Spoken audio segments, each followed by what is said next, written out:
복음이 고플 때 복음 한 끼. 천직 하늘 천자와 맡을 직.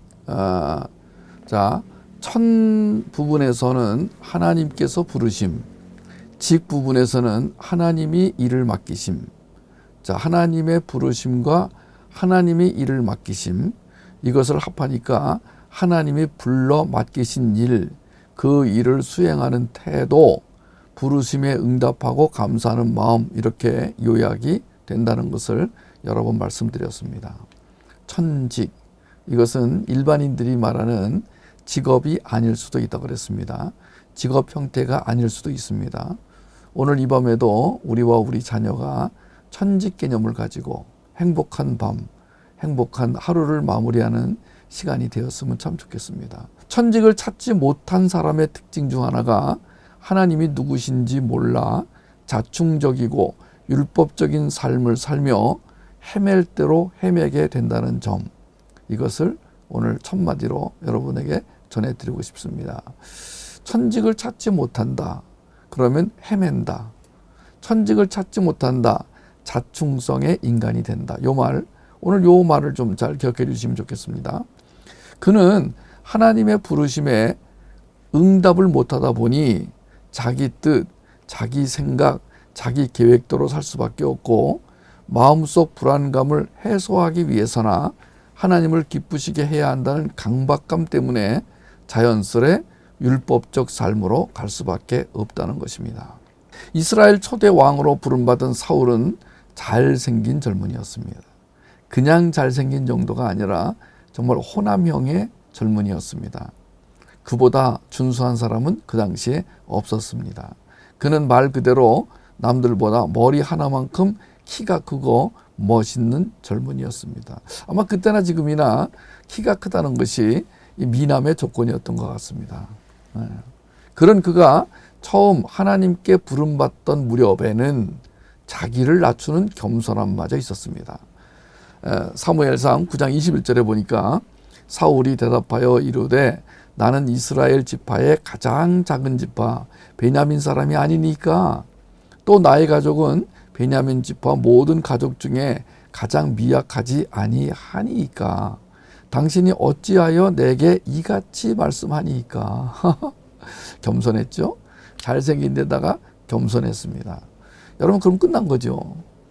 그런데 사람은 알 수가 없습니다. 끝까지 가봐야 알 수가 있습니다. 그가 얼마 안 가서 자충성의 대왕이라는 게 드러나고 말았죠. 사무엘상 15장 9절에 사울과 백성이 아각과 그의 양과 소의 가장 좋은 것 또는 기름진 것과 어린 양과 모든 좋은 것을 남기고 진멸하기를 즐겨 아니하고 가치 없고 하찮은 것은 진멸하니라. 여러분 들으셨을 거예요. 이 내용, 문제가 되는 이 내용. 사울이 아말렉 군사 아각 왕과 한판 승부를 벌인 곳이 하윌라와 술이라는 지역입니다. 이 사울 왕에게 있어 하윌라 지역은 축복의 장소이기도 하고 저주의 장소이기도 했습니다. 여러분이 지금 있는 곳이 축복의 장소가 되기를 원합니다. 축복의 장소가 되며 저주의 장소도 된다. 그러면 저주의 장소가 된 거예요. 더 심각한 것은 축복은커녕 저주의 장소. 우리가 누군가를 만났는데 그게 저주의 만남. 이런 만남이 없기를 바랍니다. 여러분과 여러분 자녀가 늘 축복의 만남, 축복의 장소, 축복의 시간 앞에 직면할 수 있게 되길 바랍니다. 하윌라 전투에서 사울이 대승리를 하죠. 그래서 아각 왕뿐 아니라 그가 가졌던 모든 좋은 것들을 이 사울이 다 취할 수가 있었습니다. 그야말로 대승, 그리고 엄청난 전리품을 취하게 됩니다. 근데 문제는 하나님이 사울 왕에게 이렇게 분명히 말씀했어요. 이번 아말렉과의 전투에서는 좋은 것이든 나쁜 것이든 모든 걸 다 불태워 진멸해라. 하나님이 분명히 말씀했습니다. 그런데 사울은 좋은 것들은 모아서 자기가 취했습니다. 그리고 나쁜 것들만 진멸하고 불태웠다는 것입니다. 어떤 사람은 어차피 좀 불태울 건데 좋은 것 얼마쯤 싸우느라고 고생한 사울과 그 부하가 좀 챙겨 가지면 무슨 문제가 되냐. 자, 이렇게 말하는 사람들은 다 인본주의자입니다. 하나님의 시각에서 보려고 하지 않고 인간의 시각에서 상황을 보려는 사람들입니다. 뭐 그것쯤이야. 이 정도쯤이야. 우리가 종종 넘어가는 그 함정이 바로 그겁니다. 이런 것쯤, 뭐 이 정도쯤 이렇게. 여러분 조심하셔야 됩니다. 하나님이 뭐라고 분명히 말씀하셨을 때 그 말씀의 뜻, 그 말씀에 들어있는 하나님의 의도. 왜 하나님이 전부 진멸하라고 하셨는가? 그건 뭐 여러분 아시다시피 그 안에 들어있는 그 악함, 그것을 이스라엘이 본받으면 안 되기 때문에. 여러분 우리는 뭐 이 정도쯤이야 하고 가볍게 여기고 넘어가는데 그게 올무가 되는 수가 많습니다. 처음 요 얼마 안 되는 요것이 우리와 우리 자녀를 파멸로 이끄는 그런 경우를 많이 보게 됩니다.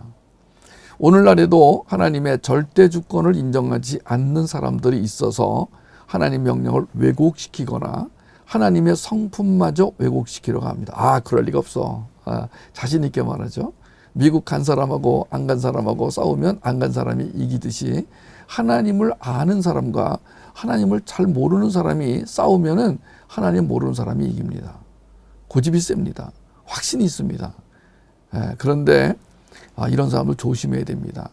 이런 사람들에게 천직의 중요성을 설명한다는 건 개가 웃을 일입니다. 사울이 하나님 말씀을 듣지 않았어요. 정말 심각합니다. 멋진 사울, 정말 모두가 바라보기에 호남형의 사울, 정말 부럽다. 나도 좀 저런 외모를 좀 갖고 태어났으면, 나도 저런 신체적인 조건을 갖고 태어났으면, 나도 저런 부모를 만났으면, 나도 저런 자녀를 두었으면.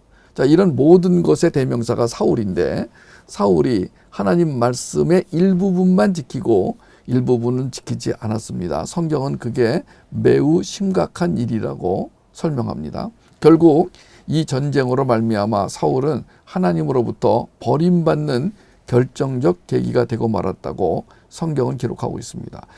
사무엘상 15장 10절 11절 같이 읽어주시면 좋겠습니다. 여호와의 말씀이 사무엘에게 임하니라. 이르시되 내가 사울을 왕으로 세운 것을 후회하노니 그가 돌이켜서 나를 따르지 아니하며 내 명령을 행하지 아니하였음이니라 하신지라. 사무엘이 근심하여 온 밤을 여호와께 부르짖으니라. 상황이 이 지경이 됐는데도 사울의 자충성은 점점 더 심각해져 갑니다. 한 번 무너진 뚝은 점점 더 무너지기 마련이죠. 여러분, 그 하나를 허용하는 것과 허용하지 않는 것, 엄청난 차이가 있습니다. 우리 삶에서 작은 그 구멍 하나를 허용하지 않는 것과 허용하는 것은요, 굉장한 차이가 있습니다. 여러분, 오늘도 포도원을 허는 여우를 잡기 위해서 이 복음 함께 들어오신 여러분을 축복합니다. 여러분, 눈에 보이지 않는 작은 여우, 너무나 빨라서 휙휙 지나가 버리는 그 여우가 뭐 파봐야 얼마나 파겠습니까마는, 그러나 그렇지 않습니다. 여러분은 그 여우에게 틈을 주지 않고 구멍을 파도록 허락하지 않기 위해 오늘도 하나님이 주신 그 성벽, 하나님이 쌓아주신 그 성벽을 더 튼튼하게 하기 위해 오늘 이 복음 함께 자리에 나오신 것입니다. 자, 심각해져 가는 사울 왕, 점점 심각합니다. 사무엘상 18장 8절 사울이 그 말에 불쾌하여 심히 노하여 이르되 다윗에게는 만만을 돌리고 내게는 천천만 돌리니 그가 더 얻을 것이 나라 말고 무엇이냐 하고. 자, 여러분, 결국은 이제 이 사울이 한두 번의 실수로 이렇게 된 게 아닙니다. 여러분, 이 사울 왕에 대한 이야기는 좀 많이 하고 싶은데 굉장히 케이스 스터디예요. 사울 왕, 뭐 신약 성경의 사울 또 마찬가지지만 이 구약 성경의 사울 왕의 이야기는 좀 많이 하고 싶어요. 더군다나 우리 자녀들도 이 복음 함께를 듣기 때문에 우리 자녀들을 위해서라도 재미있게 막 사울 왕 이야기를 하면서 해주고 싶은데 아마 여러 기회에 사울 왕 이야기는 또 할 수 있을 것 같아요. 이 사울 왕과 이 다윗과 또 이 그 패밀리 이야기는 너무 흥미진진하기 때문에 아마 뭐 여러 번 우리가 듣게 되고 알게 될 겁니다. 사무엘상 18장 12절 여호와께서 사울을 떠나 다윗과 함께 계심으로 사울이 그를 두려워한지라. 하나님이 사울을 떠나자 사울에게는 두려움이 몰려오기 시작합니다. 두려움은 하나님을 떠났거나 잊어먹은 사람에게서 나타나는 특징 중 하나입니다. 생명력, 통찰력, 분별력을 잃어버린 사람, 자, 하나님과 거리감이 생긴 사람, 하나님과 친밀감이 없어진 사람, 돼지우리에 들어간 사람들은 전부 다 두려움에 빠집니다. 여러분, 오늘 내가 예수의 생명력으로 가득 차 있는가 아닌가는 뭘로 아냐면 바로 딱 체크하면 알 수 있는 게 두려움이 있는가. 어떠세요, 여러분? 지금 오늘 이 시간 여러분 마음을 점검해 보세요. 여러분 마음속에 두려움이 있습니까? 슬픔이 있습니까? 자기 연민이 있습니까? 자기 증오가 있습니까? 여러분 어떤 게 있습니까? 이 업다운, 궤변, 또는 우울증 이런 게 있습니까, 여러분? 그러면 여러분은 하나님과의 관계에 문제가 생긴 것입니다. 자, 하나님을 떠났거나 하나님을 잊어먹은 사람에게서 나타나는 특징이 있어요. 지금 사울에게 그 두려움이라는 이 무서운 것이 몰려오기 시작합니다. 근데 이상한 건 사무엘이에요. 제가 이 사울에 관한 이야기를 읽으면서 정말 이상한 건 사무엘인데, 왜냐하면 사무엘이 엄청난 그 하나님의 그 선지자로서 정말 위대한 일을 해냈죠. 근데 이 사무엘이 이럴 줄 몰랐다? 사울에게 기름을 부어 왕으로 삼았던 사무엘이 사울의 인격을 알아보지 못했다? 자, 저는 여기서 사무엘이 뭘 잘못했다기보다는 사람의 인격 파악이 이렇게 어렵구나. 우리가 인격이라는 것은 지성과 감정과 의지를 포함하는 개념이라고 그랬어요. 영혼육, 지정의. 자, 하나님의 인격, 이 퍼스널리티, 하나님의 퍼스널리티를 가지고 우리는 태어났어요. 이 하나님의 퍼스널리티가 에덴 동산에서 선악과를 따먹는 순간에 완전히 망가져버리고 이제 마귀의 퍼스널리티를 갖고 이제 태어나게 됩니다. 이 땅에. 처음에는 하나님의 퍼스널리티를 가지고 태어났던 창조되었던 인간이 이제 마귀의 퍼스널리티를 갖게 됩니다. 그러다가 이제 예수를 그리스도로 믿게 되면 다시 그 하나님의 퍼스널리티를 갖게 되는 것이죠. 그런데 그런 줄 알았는데 이 사람이 지금 하나님의 그 인격을 가지고 있는 줄 알았는데 아니네. 이런 경우도 있다는 것입니다. 그게 사울에게서 나타났다는 것입니다. 사무엘상 15절 35절 같이 읽겠습니다. 사무엘이 죽는 날까지 사울을 다시 가서 보지 아니하였으니 이는 그가 사울을 위해 슬퍼함이었고 여호와께서는 사울을 이스라엘 왕 삼으신 것을 후회하셨더라. 여기에서 이제 그 많은 사람들이 하나님도 후회하시는구나 이렇게 생각을 하는데 아닙니다. 하나님도 인간에게 속는구나. 아닙니다. 하나님이 후회하셨다는 것은 역설적으로 그만큼 사울을, 우리를 사랑하셨다는 뜻이에요. 우리도 그럴 때가 있잖아요. 저걸 낳고도 미역국을 먹었더니. 여러분, 많은 부모가 이렇게 얘기할 때 그것은 뭐예요? 미역국 먹은 걸 후회하는 거예요? 아니에요. 사랑했는데 그 사랑에 대한 그 표현을 뒤집어서 지금 하게 되는 거란 말이에요.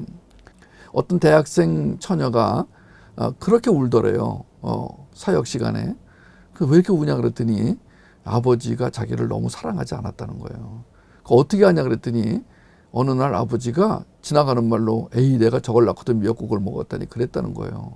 그 말이 가슴에 딱 꽂혔다는 거예요. 이상하게도 다른 말들은 그냥 스쳐 지나갔는데 그 아버지의 그 한마디가 딱 꽂혔다는 거예요. 논리적으로 안 맞죠. 왜냐하면 미역국은 엄마가 먹었지 아버지가 먹었겠어요? 근데 아버지가 그렇게 지나가다 한마디 했는데 그게 이 자매의 이 딸의 마음에 꽂힌 거예요. 그것 때문에 평생을 괴로워하면서 아버지의 사랑을 갈구했으나 그 아버지의 사랑을 충분히 받지 못했던 이 자매가 너무너무 괴로워가지고 이런 사람들은요 연애도 못하고 결혼도 못하고 인간관계 깨지고 행복하지 않고 두려움이 차오르고 자충성의 대왕이 되고 많습니다. 여러분 어떤 그 권위자로부터 깊은 상처를 받으면 그것으로 인해서 모든 인간관계가 이렇게 어그러지고 이 깨지는 경우가 참 많습니다. 그 자매가 하나님 앞에 나가서 그 문제를 정말 뼈가 부서지는 고통 속에서 그 문제를 다루고 났을 때 비로소 아버지를 사랑하게 되었다. 그리고 이참에는 그 미역국으로부터 해방되었다. 그 전까지는 미역국을 못 먹었어요. 미역국만 먹으면 아버지가 떠오르는 거예요. 그런데 그 뒤로는 미역국을 먹게 되었습니다. 여러분, 이건 굉장히 놀라운 일이죠. 우리 그 나주 울타리 흠수 사역을 통해서도 이런 일들이 정말 많이 일어납니다. 하나님께서 우리에게 복음을 주시고 또 회복을 시켜주시고 문화를 통해서, 문화 사역을 통해서 이 세상 정신을 알게 하시는, 이것이 얼마나 중요한지를 새삼 깨닫게 됩니다. 아무리 멋진 설교를 하고 어마어마한 예배당을 건축한다고 해도 하나님이 어떤 분인지, 천직의 의미가 무엇인지 모르면 실패의 연속, 자충성의 대왕이 될 수밖에 없고, 부르심에 대한 응답으로 주어지는 소망과 생명력이 없어 자기 욕망대로 살게 되는 사람은 결국 돼지 우리로 가거나 게헨나 지옥의 형편으로 떨어지게 되니 그 모습을 바라보는 것만으로도 안타까움을 금할 수가 없습니다. 하나님께서 나를 부르셨다. 너무 중요한 정체성입니다. 여러분, 우리가 정체성의 근원이 어디에서 오냐면은 하나님의 부르심에서 옵니다. 저도 하나님이 부르셔서 이 사역을 맡기셨다. 이 사람들을 맡기셨다. 제가 여러분들을 만날 때마다 제가 뭐 별것도 아니잖아요. 제가 정말 아무것도 아니잖아요. 우습잖아요. 그런데 그 하나님의 부르심에 따라 하나님이 주신 복음과 하나님이 주신 은혜를 전했더니 많은 분들이 내가 당신을 통하여 복음을 듣게 되고 하나님을 알게 되었습니다. 그 얘기를 들으면요, 있잖아요, 임금님을 태고 가던 나귀가 으쓱거리듯이 제가 굉장히 으쓱거려지고 살 맛이 나고, 물론 조심해야 되겠지만 저는 그래요. 오늘도 그런 경험을 하고 왔어요. 여러분, 감사합니다.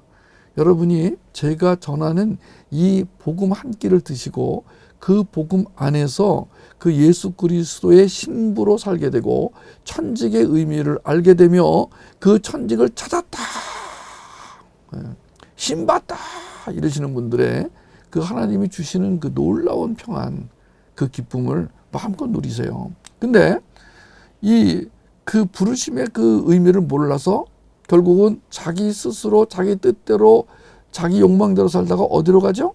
돼지우리로 가는 그런 경우를 보면은 안타깝기 그지없습니다. 에베소서 4장 22절에 보니까 너희는 유혹의 욕심을 따라 썩어져가는 구습을 따르는 옛사람을 벗어버리라.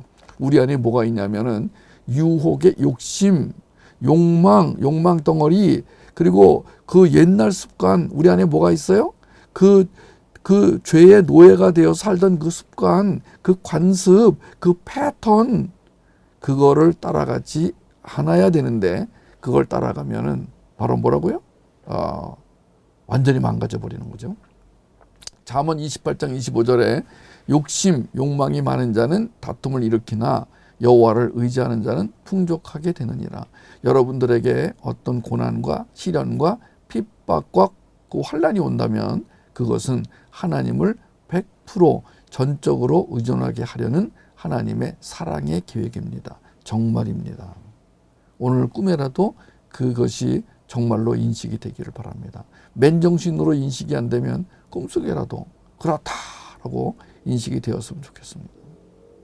어려운 시절을 지나는 분들에게는 웬만한 위로는 위로가 되지 않습니다. 그러나 하나님이 성령을 통해 그 말씀을 이렇게 들이밀어 주시면 그게 믿음으로 다가오는 순간이 있습니다. 그 순간을 즐기시기를 바랍니다. 마가복음 4장 19절 세상의 염려와 재물의 유혹과 기타 욕심이 들어와 말씀을 막아 결실하지 못하게 되는 자요, 그런 자가 되지 말거라. 네, 어떻게 안 될 수 있을까요? 우리 힘으로는 그렇게 될 수밖에 없는데 어떻게 안 된다고요? 예수 그리스도의 생명력으로 충만하게 되면, 예수님의 그 천직 부르심, 그래서 그 부르심에 따라오는 그 예수의 생명력으로 가득 차게 되면 이렇게 되지 않는다는 거예요.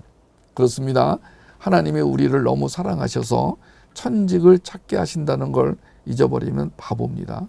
하나님의 천직 찾기가 행복한 보물찾기라는 걸 잊어버리면 정말 바보입니다.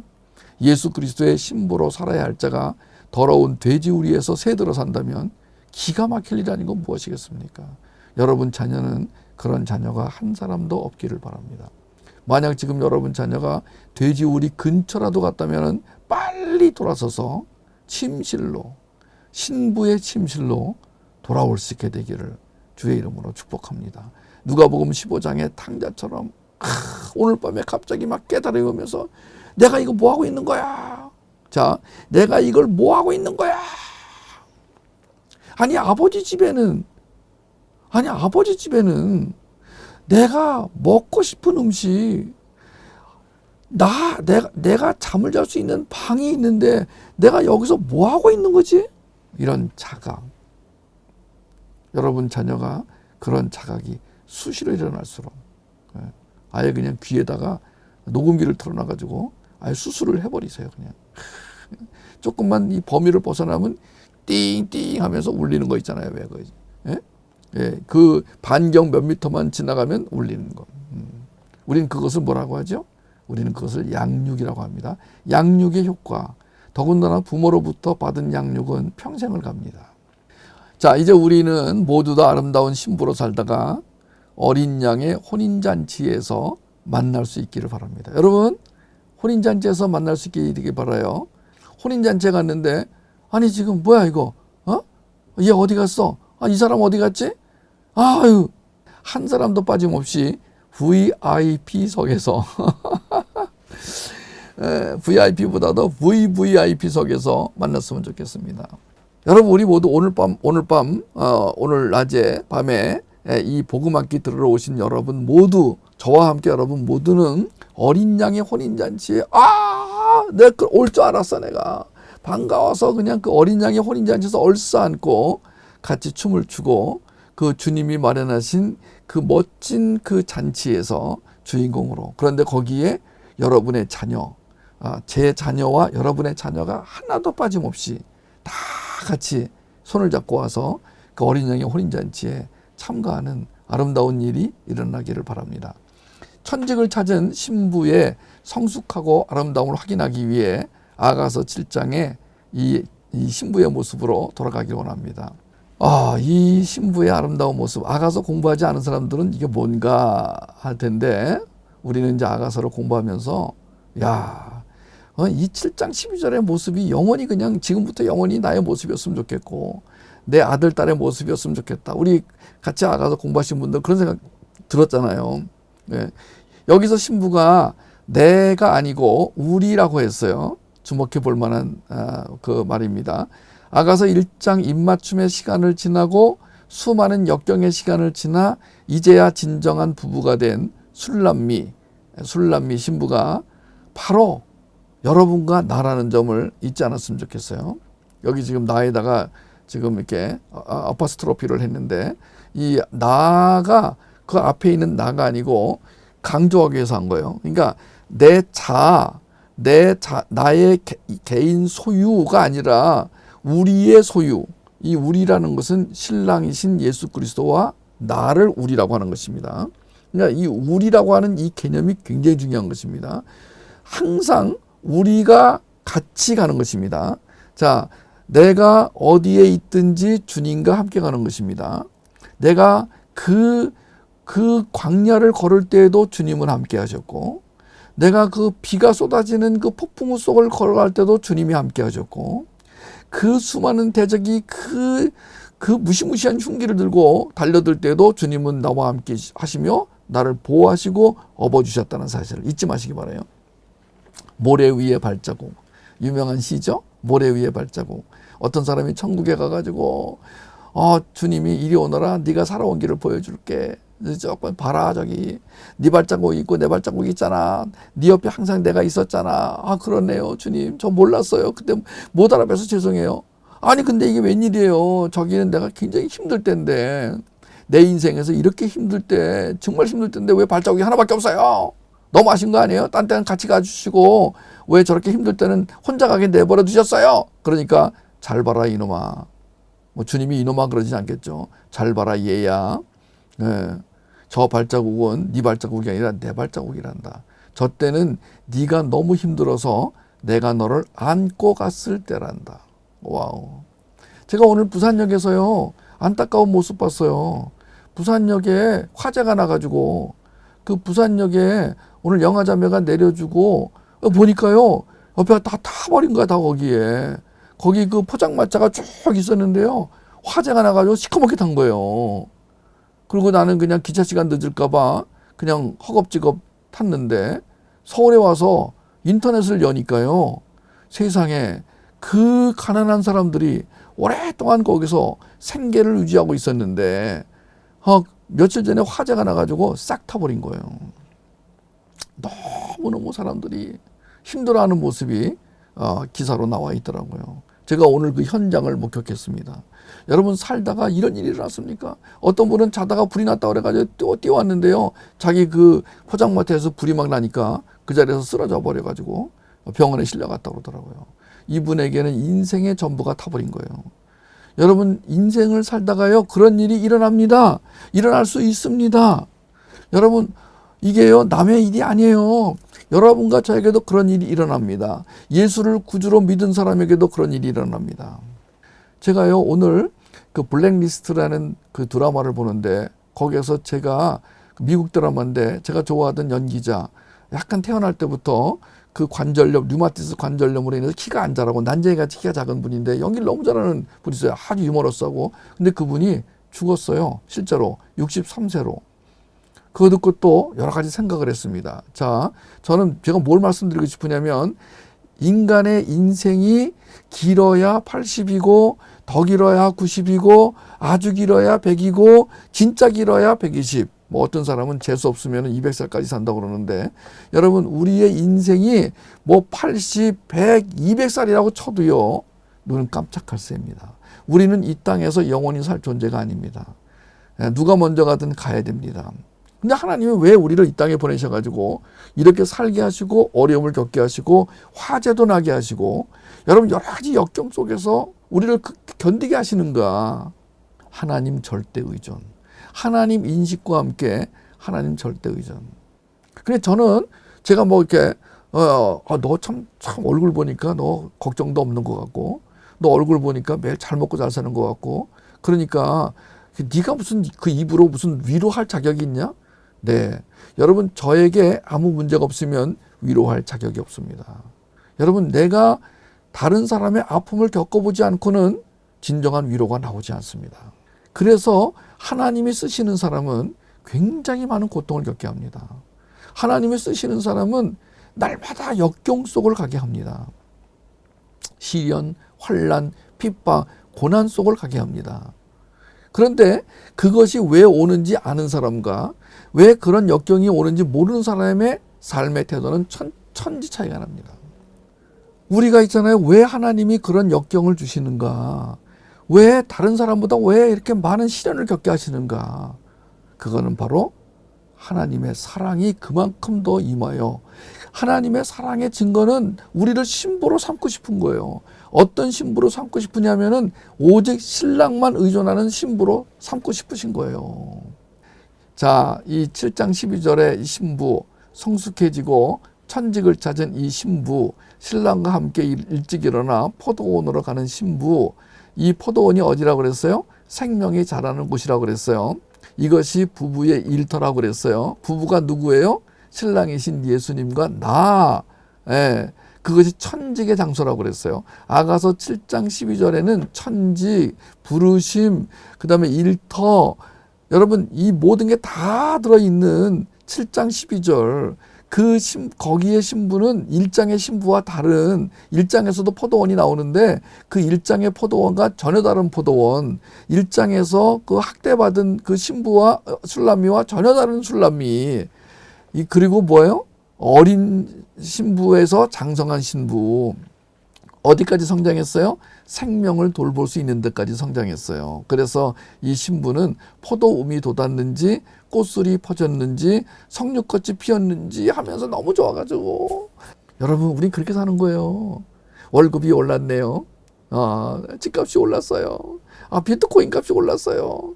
여러분, 어저께도 제가 들은 얘기인데, 그 교회 집사님들이 비트코인을 사가지고 24시간 이 비트코인이 얼마나 오르는가 이걸 보고 있대요, 세상에. 지금 교인들이 만나서요, 구역 예배 드리고 나서요, 비트코인 얘기를 하고 있대요.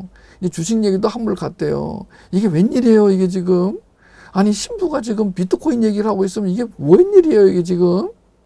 너무나 많은 사람들이 세속화되어 가지고 지금 사탄의 전략에 넘어가는 것도 모르고, 여러분, 우리는 무슨 얘기를 해야 돼요? 우린 포도원 얘기를 해야 돼요. 우린 천직 얘기를 해야 돼요. 우리는 이 신랑이 주는 사랑 이야기를 해야 돼요. 제정신이에요, 그게. 여러분, 이 표현에서 생명을 돌보는 일에 사랑은 물론 세심한 관찰과 적극적인 애정이 신부에게서 엿보이고 있다. 자, 그게 우리다. 하나님이 그게 너다 지금. 예. 그러니까 하나님은 우리가 술람미처럼 성숙한 자의 자리에 이를 때 마땅히 이렇게 어린 자들 양육하는 일에 우선순위를 두게 될 것을 보여주시는 거예요. 영화로 보여주시는 거 지금. 우리가 아가서를 공부한다는 거는요, 네가 이렇게 될 거야 라는 확언이에요, 지금 이게. 너는 이런 신부가 될 거야 라는 언약이에요, 이것은요. 내가 너를 이런 신부로 만들어 놓고야 말 거야 라는 다짐이에요. 우린 거기서 그 그림을 미리 보는 거예요, 지금. 우리가 되어갈 그 모습, 미래의 모습을 보는 거예요. 역사 속에서는 미래지만 묵시 속에서는 현재입니다. 자, 묵시 속에 들어가 봤더니 그렇게 돼 있어요, 우리가. 근데 역사 속에서는 그래 되어가고 있어요. 이렇게 우리는 지금 하나님의 사랑을 먹고 자라는 사람입니다. 거기서 내가 나의 사랑을 내게 주리라. 7장 12절에 거기서 내가 나의 사랑을 내게 주리라. 거기서라는 단어가 중요하다고 그랬어요. 이 본문에 나오는 거기는 어디? 포도원이에요. 육적 그리스도인의 자리, 율법주의자의 자리, 자충성의 자리가 아니라 사랑하시는 신랑의 포도원에서 주님의 사랑을 최대치로 경험할 수 있습니다. 오늘 이 복음 함께 시간이 거기가 되기를 바랍니다. 포도원이 되기를 바랍니다. 여러분의 일터가 되기를 바랍니다. 여러분의 천직을 찾는 곳, 천직을 찾은 곳이 이 복음 함께를 듣는 바로 이 시간이 되었으면 좋겠습니다. 자, 1장 6절에도 포도원이 나온 적이 있습니다. 1장 6절, 글씨가 좀 작은데 같이 읽으십시다. 내가 햇볕에 쬐어서 거무스름할지라도 흘겨보지 말 것은 내 어머니의 아들들이 나에게 노하여 포도원지기로 삼았음이라. 나의 포도원을 내가 지키지 못하였구나. 자, 1장 6절에 나온 포도원입니다. 여기에 이 포도원과 오빠들, 이복 오빠들, 어머니의 아들들은 육적 이스라엘을 이야기하는 거라고 그랬어요. 우리는 지금 누구예요? 영적 이스라엘입니다. 그러니까 뭐 백투 예루살렘 이런 거 귀담아 듣지 마세요. 지금 이 육적인 이스라엘, 지금 땅으로서의 이스라엘, 그거 별 의미 없습니다. 지금 성경에 나오는 이스라엘은 영적인 이스라엘, 바로 우리, 여러분과 저 예수를 구주로 믿은 사람을 말하는 거예요. 이스라엘이. 지금 저기 뭐 저쪽 중동에 있는 그 이스라엘, 그거 뭐 아닙니다. 하나님이 거기 가라고 해서 거기서 뭐 복음을 선포했더니 하나님의 그 이 재림이 가까워졌다. 아닙니다.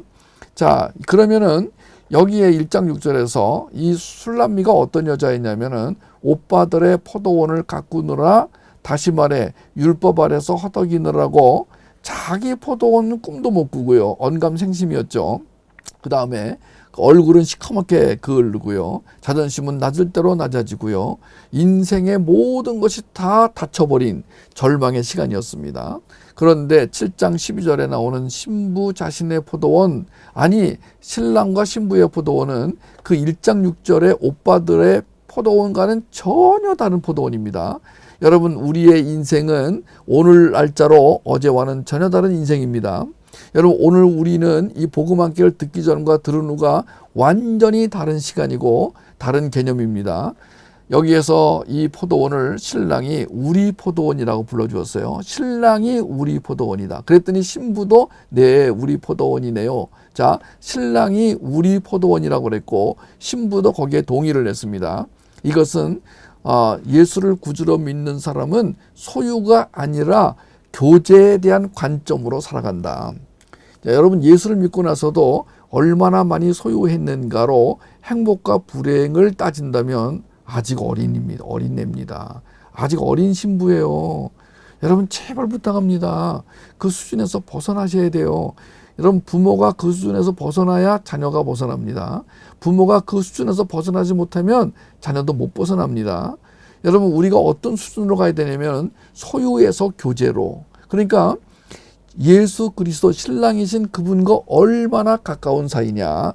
자, 아가서의 비유로 말하면은 자, 침실을 같이 쓰는 신부냐 아니면 각방을 쓰는 다른 그 시녀라든가 궁녀라든가 뭐 첩이라든가 뭐 이런 관계. 그러니까 기독교는 복음은 예수 그리스도와 어떤 관계? 네, 한 몸을 이룬 관계. 누구? 술람미 신부. 근데 그 술람미 신부도 역사 속에서는 점점 가까워서 하나가 됐습니다. 우리가 이것을 자라간다. 그리스도의 장성한 분량으로 자라간다. 성숙해 간다. 여러분 그렇게 성경은 표현합니다. 어디에서? 역사 속에서. 근데 우리는 그 역사 속에서만 사는 자가 아닌 거예요. 언제나 내가 자라갈까? 내 아들은 언제나 저렇게 커가고 언제나 복음을 깨달을까? 그렇게 생각하지 마시고 성숙한 사람은 묵시 속에 딱 들어가는 겁니다. 묵시에 들어갔더니만 그렇게 돼 있는 거예요. 그렇게 돼 있는 모습을 믿음으로 바라보고 아멘 하는 거예요. 그래서 미래를 땡겨다 오늘을 사는 거예요. 성숙한 사람들은 미래가 오늘이 되는 거예요. 근데 미성숙한 사람은 과거가 오늘이 되는 거예요. 미성숙한 사람은 맨날 과거 얘기만 해요. 제가 이렇게 만나가지고 이분이 과거 얘기를 많이 하나 미래 얘기를 많이 하나 그거 봐가지고 성숙한 사람인가 미성숙한 사람인가 어린이인가 어른인가를 제가 알 수 있습니다. 여러분 미래 하나님이 주신 그 비전이 이미 이루어져 간 걸 미리 땡겨가지고 오늘 그것을 누리는 거예요. 그것을 우리가 믿음으로 선포하는 거예요. 주님은 어떻게 해서라도 우리와 친밀히 교제하고 동역의 관계까지 맺고 싶으십니다. 소유가 아니라 교제에 대한 관점으로 살기를 원하십니다. 이 의미를 이해하면 하나님의 언약, 하나님의 복음, 하나님의 천지 개념이 훨씬 더 풍성하게 다가오게 될 것입니다. 뭐라고요? 소유가 아니라 뭐라고요? 교제. 여러분, 그러니까 하나님과의 교제를 잃어버리는 순간, 즉 아버지를 멀리 떠나서 돼지우리로 가는 순간 비참해집니다.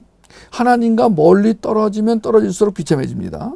그런데 하나님은 한 번도 나를 떠나지 않으십니다. 내가 떠나는 것입니다. 뭘로? 마음으로. 예. 내 마음에서 점점 하나님이 희미해져 갑니다. 굉장히 무서운 거예요.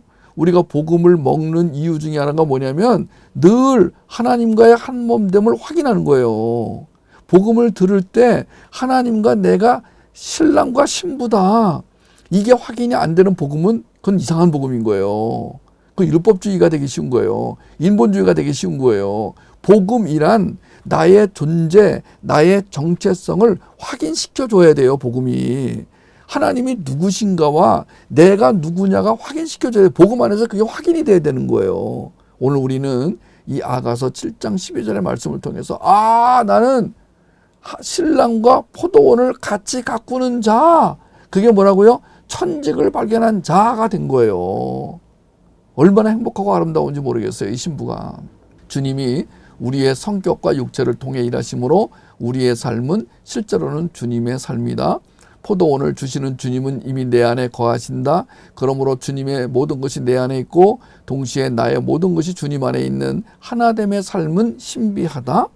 그런데 자칫 나의 삶은 주님 거니까 나는 아무것도 없어. 나의 것은 없어. 라고 생각한다면 수동성이나 항상성으로 변질될 수 있다. 난 단지 통로일 뿐인데 주님이 나를 통해 하는 것을 기다리기만 하면 돼. 주님이 모든 걸 하시니까 난 아무것도 하지 않아도 괜찮아. 나는 가만히 있을 거야. 아무것도 안 할 거야. 이런 사고방식을 가지고 살아간다면 우리가 그리스도와 나누는 연합된 삶을 충분히 맛보기는 어려울 거예요. 하나님이 나의 기질, 나의 성격, 나의 은사, 나의 재능을 통해 하나님의 포도원을 가꾸기를 원하신다. 포도원은 어떤 곳? 생명을 키우는 곳, 생명을 낳고 키우는 곳. 여러분의 자녀, 그 자녀를 낳고 기르는 그곳이 포도원이에요. 그 포도원에서 아침 일찍 그 포도원으로 나가 그 생명을 낳고 기르는 일, 그게 양육이고 그게 사역인 거예요. 하나님은 거기에 그 현장으로 우리를 부르시는 거예요. 때로는 우리가 잘못 키웠어요, 자녀를. 때로는 우리가 실수로 키웠어요. 때로는 우리가 잘못 이해해가지고 하나님의 뜻이 어떤 건지 몰랐어요. 괜찮아요. 왜냐하면은 오늘부터 미래까지 하나님이 하실 일을 여러분이 확실하게 보시면 되는 거예요. 하나님이 하실 일이 어디에 있느냐? 다른 데 없습니다. 오직 성경에 있습니다. 그 성경에서도 지금 아가서 7장 12절의 말씀을 여러분의 것으로 가져가시기를 바랍니다. 아가서 7장 12절은 내 것이다. 이것은 지금 나는 7장 12절의 신부처럼 살게 될 것이다. 하나님은 나에게 아가서 7장 12절의 신부로 살게 하셨다. 여러분 이것을 믿음으로 가져가세요. 뺏기지 마시라니까요. 하나님은 어떤 분이신지 아세요? 같이 읽을까요? 사랑아, 네가 어찌 그리 아름다운지, 어찌 그리 화창하고 즐겁게 하는구나. 내 키는 종려나무 같고 내 유방은 그 열매송이 같구나. 유방이 뭐예요? 젖이 나오는 곳이죠. 그러니까 사람을 생명을 낳고 키우려면은 이 복음이 잘 나와야 됩니다. 내가 먹은 복음이 그 젖으로 우유로 나오는 거예요. 그러면 어린 생명이 그 젖을 우유를 빨아먹는 거예요. 자, 천직 찾기가 힘들거나 지루해지기 시작할 때 주님의 이 말을 기억했으면 좋겠어요. 천지가 무너지고 인생이 끝나는 것 같은 시간에도 주님의 이 말을 기억했으면 좋겠어요. 어떤 말이요? 내 사랑, my love. 예수 그리스도의 사랑이 나의 두려움을 씻어갔으면 좋겠어요. 예수 그리스도의 사랑이 나의 이기심, 나의 자충성을 역동성으로 바꿔주셨으면 좋겠어요. 그럴 거예요. 주님의 사랑은 능력이 있거든요. 천직이 역동성을 일으킨다면 그 반대는 자충성을 가져온다는 점 잊지 말았으면 좋겠습니다. 절대 의존의 삶을 살아야 하는 신부가 자기 마음대로 살아가는 자충성의 노예가 된다면 주님 인격을 담는 성화는커녕 거룩하게 살아야 할 자가 비루한 개처럼 살게 되거나 더러운 돼지우리에서 헤매는 꼴이 될 테니 이처럼 비참한 일이 어디 있겠습니까? 성경에서 돼지와 개는 부정적이고 불결한 짐승으로 나옵니다. 제가 오늘 이 개까지만 하려고 그랬는데 좀 시간이 다 됐네요. 다음 시간에는 이 천직을 찾지 못하는 사람, 천직에 관심이 없는 사람, 자충성의 사람, 율법주의의 사람이 어떻게 살아가는가, 성경에 있는 표현 중에서 개와 돼지를 뽑아가지고 이 개와 돼지가 어떻게 성경에서 표현되고 인용됐는가, 그걸 보면서 좀 우리 자신이 개와 돼지처럼 되지 않게 되기를, 개와 돼지라는 이 표현을 통해서 하나님이 뭐라고 말씀하시는지를 다음 시간에 들어보도록 하겠습니다. 여러분, 오늘도 우리는 참 힘든 시간들을 살아왔습니다. 때때로 종종 아름답고 행복한 시간이 있었지만 힘든 시간을 살아왔습니다. 앞으로도 그렇게 될 것입니다. 여러분에게 인생의 무거운 짐이 때로는 숨막히게 할 수도 있습니다. 다른 사람과 비교해서 왜 나만 이렇게 힘드는가, 이런 절망감이 여러분을 덮을 수도 있습니다. 거기에 지지 마십시오. 우리는 예수의 신부로 부름받아 예수의 신부됨의 자리로 나아가는 지금 훈련 중에 있습니다. 양육 과정 중에 있습니다. 그 과정이, 그 훈련이 힘들면 힘들수록 하나님께서 멋진 결과를, 멋진 선물을 준비하고 계시다는 걸 잊지 마시기를 바랍니다. 그리고 그 힘든 시기를 겪을 때 내 힘으로 이겨보려고 생각을 하들 마시기를 바랍니다. 내 힘으로 이겨보고 말 거야. 내가 이 환난의 시기를, 이 고통의 시기를 내 힘으로 이겨보고 말 거야. 내가 이를 악물고 참아낼 거야. 보란듯이 이겨낼 거야. 아예 그런 생각하지 마시기 바랍니다. 그러면 고통이 더 길어집니다. 그러면 시험 기간이 길어집니다. 여러분, 주님께 나가서 납작 엎드리시기 바랍니다. 주님, 이 시기를 제 힘으로는 견딜 수가 없습니다. 이 신부의 훈련을 제 힘으로는 받을 수가 없습니다.